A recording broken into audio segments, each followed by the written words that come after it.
ಎಲ್ಲರಿಗೂ ನಮಸ್ಕಾರ. ಈ ವಿಡಿಯೋದಲ್ಲಿ ಸಿರಸಂಗಿಯಲ್ಲಿರುವ ಶ್ರೀ ಲಿಂಗರಾಜ್ ದೇಸಾಯರ ವಾಡೆಯನ್ನು ನೋಡ್ಕೊಂಡು ಬರೋಣ. ಇದು ಬೆಳಗಾವಿ ಜಿಲ್ಲೆಯ ಸವದತ್ತಿ ತಾಲೂಕಿನ ಸಿರಸಂಗಿಯಲ್ಲಿರುವ ವಾಡೆ. ನೀವೇನು ವೀಕ್ಷಣೆ ಮಾಡ್ತಿದ್ದೀರಲ್ವಾ, ಇದೇ ಸಿರಸಂಗಿ ವಾಡೆ. ಹಾಗೆ ಇದನ್ನು ಲಿಂಗರಾಜರ ವಾಡೆ ಅಂತಲೂ ಕೂಡ ಕರೀತಾರೆ. ಲಿಂಗರಾಜ್ ಸರದೇಸಾಯರ ವಾಡೆ. ಇದಕ್ಕೆ ತನ್ನದೇ ಆದ ಒಂದು ವಿಶೇಷವಾದ ಐತಿಹಾಸಿಕ ಹಿನ್ನೆಲೆ ಇದೆ. ಆ ಹಿನ್ನೆಲೆಯನ್ನು ಕೂಡ ನಾವು ಇದೇ ವಿಡಿಯೋದಲ್ಲಿ ನೋಡೋಣ. ನೀವೇನು ವೀಕ್ಷಣೆ ಮಾಡ್ತಿದ್ದೀರಲ್ವಾ, ಇದು ಸಿರಸಂಗಿ ವಾಡೆ. ಈ ಸಿರಸಂಗಿಯಲ್ಲಿಯೇ ಶ್ರೀ ಕಾಳಿಕಾ ದೇವಿಯ ದೇವಸ್ಥಾನವೂ ಕೂಡ ಇದೆ. ನೀವೇನು ವೀಕ್ಷಣೆ ಮಾಡ್ತಿದ್ದೀರಲ್ವಾ, ಇದೇ ಲಿಂಗರಾಜ್ ಸರದೇಸಾಯರ ವಾಡೆ, ಸಿರಸಂಗಿಯಲ್ಲಿರುವ ವಾಡೆ. ಜಾಯಪ್ಪ ಸರದೇಸಾಯಿ. ಜಾಯಪ್ಪ ಸರದೇಸಾಯಿ ಅವರ ಪತ್ನಿಯರು ಗಂಗಾಬಾಯಿ, ಉಮಾಬಾಯಿ.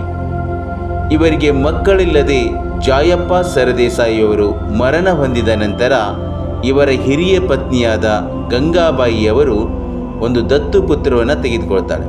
ಆ ದತ್ತುಪುತ್ರ ಯಾರು ಅಂದರೆ ಲಿಂಗರಾಜ. ಮೂಲ ಹೆಸರು ರಾಮಪ್ಪ. ಇವರ ಮೂಲ ಊರು ಸಿಗ್ಲಿ. ಗದಗ ಜಿಲ್ಲೆಯ ಸಿಗ್ಲಿ ಗ್ರಾಮದ ರಾಮಪ್ಪನನ್ನು ಗಂಗಾಬಾಯಿಯವರು ದತ್ತನ ತೆಗೆದುಕೊಳ್ತಾರೆ.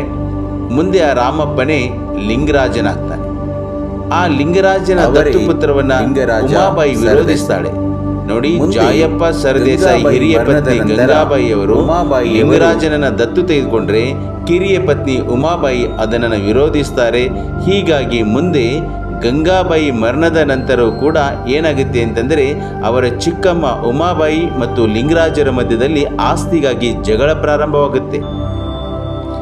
ಗಂಗಾಬಾಯಿ ಮರಣದ ನಂತರ ಉಮಾಬಾಯಿ ಲಿಂಗರಾಜರೊಂದಿಗೆ ಆಸ್ತಿಗಾಗಿ ಜಗಳವನ್ನು ಶುರು ಮಾಡ್ತಾಳೆ. ಹೀಗಾಗಿ ಅವರಿಬ್ಬರ ಮಧ್ಯದಲ್ಲಿರುವ ಜಗಳ ನ್ಯಾಯಾಲಯಕ್ಕೆ ಹೋಗುತ್ತೆ.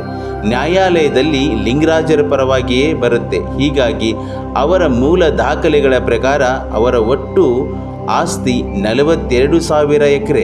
ಪ್ರಸ್ತುತ 8ರಿಂದ 10,000 ಎಕರೆ ಇದೆ. ಲಿಂಗರಾಜರಿಗೂ ಕೂಡ ಮಕ್ಕಳಿರಲಿಲ್ಲ. ಹೀಗಾಗಿ ಅವರು ತಮ್ಮ ಮರಣದ ನಂತರ ನಮ್ಮ ಆಸ್ತಿಯನ್ನು ಎಲ್ಲವನ್ನು ಏನು ಮಾಡಬೇಕು ಅಂತಂದರೆ ಒಂದು ಟ್ರಸ್ಟನ್ನು ಮಾಡಬೇಕು. ಹಾಗೆ ಆ ಟ್ರಸ್ಟಿನ ಮುಖ್ಯಸ್ಥರು ಬೆಳಗಾವಿಯ ಜಿಲ್ಲಾಧಿಕಾರಿಯಾಗಿರಬೇಕು. ಅಲ್ಲಿ ಬರ್ತಕ್ಕಂಥ ಎಲ್ಲ ಆದಾಯವನ್ನು ಅವರು ಶಿಕ್ಷಣಕ್ಕಾಗಿ ವಿನಿಯೋಗಿಸಬೇಕು, ಹಾಗೆ ಬಡ ವಿದ್ಯಾರ್ಥಿಗಳಿಗಾಗಿ ವಿನಿಯೋಗಿಸಬೇಕು ಅಂತ ತಿಳ್ಕೊಂಡು ಒಂದು ಉಯಿಲನ್ನು ಬರೆದಿರ್ತಾರೆ. ಪ್ರಸ್ತುತವೂ ಕೂಡ ಈಗಲೂ ಕೂಡ ಅಲ್ಲಿ ಏನು ಅವರ ಆಸ್ತಿ ಇದೆ ಅಲ್ವಾ, ಆ ಆಸ್ತಿಯಿಂದ ಬರ್ತಕ್ಕಂಥ ಆದಾಯವನ್ನು ಒಂದು ಟ್ರಸ್ಟ್ ಮಾಡಿದ್ದಾರೆ. ಆ ಟ್ರಸ್ಟಿನ ಮುಖ್ಯಸ್ಥರು, ಅಧ್ಯಕ್ಷರು ಪ್ರಸ್ತುತವೂ ಕೂಡ ಯಾರಿದ್ದಾರೆ ಅಂತಂದರೆ ಬೆಳಗಾವಿ ಜಿಲ್ಲೆಯ ಜಿಲ್ಲಾಧಿಕಾರಿಯೇ ಆ ಟ್ರಸ್ಟಿನ ಮುಖ್ಯಸ್ಥರಾಗಿದ್ದಾರೆ. ಅಲ್ಲಿಂದ ಬರ್ತಕ್ಕಂಥ ಎಲ್ಲ ಆದಾಯವನ್ನು ಶಿಕ್ಷಣಕ್ಕಾಗಿ ಹಾಗೆ ಬಡ ವಿದ್ಯಾರ್ಥಿಗಳ ವಿದ್ಯಾರ್ಥಿ ವೇತನಕ್ಕಾಗಿ ಪ್ರಸ್ತುತವೂ ಕೂಡ ವೆಚ್ಚ ಮಾಡ್ತಾ ಇದ್ದಾರೆ. ಲಿಂಗರಾಜ ಸರದೇಸಾಯರು ಕೂಡ ತಮ್ಮ ಕಾಲಾವಧಿಯಲ್ಲಿ ಅನೇಕ ಲಿಂಗಾಯತ ದೇವಸ್ಥಾನಗಳಿಗೆ ತಮ್ಮ ಭೂಮಿಯನ್ನು ದಾನವಾಗಿ ನೀಡಿದ್ದಾರೆ.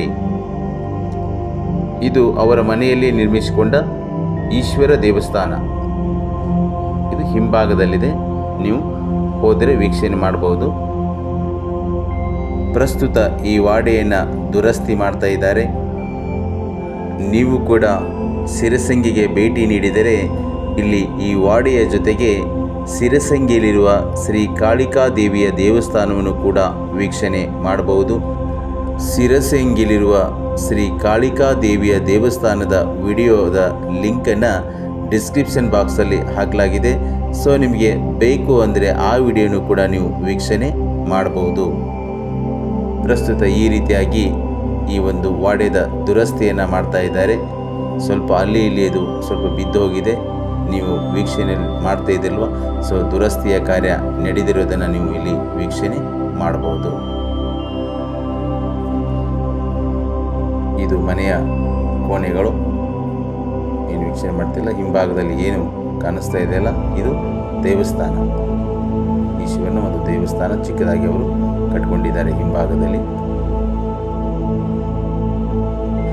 ಈ ವಿಡಿಯೋನ ಇಲ್ಲಿಗೆ ಮುಗಿಸ್ತಾ ಇದ್ದೇನೆ. ಮತ್ತೊಂದು ವಿಡಿಯೋದೊಂದಿಗೆ ಸಿಗೋಣ. ಅಲ್ಲಿವರೆಗೂ ಎಲ್ಲರಿಗೂ ನಮಸ್ಕಾರ.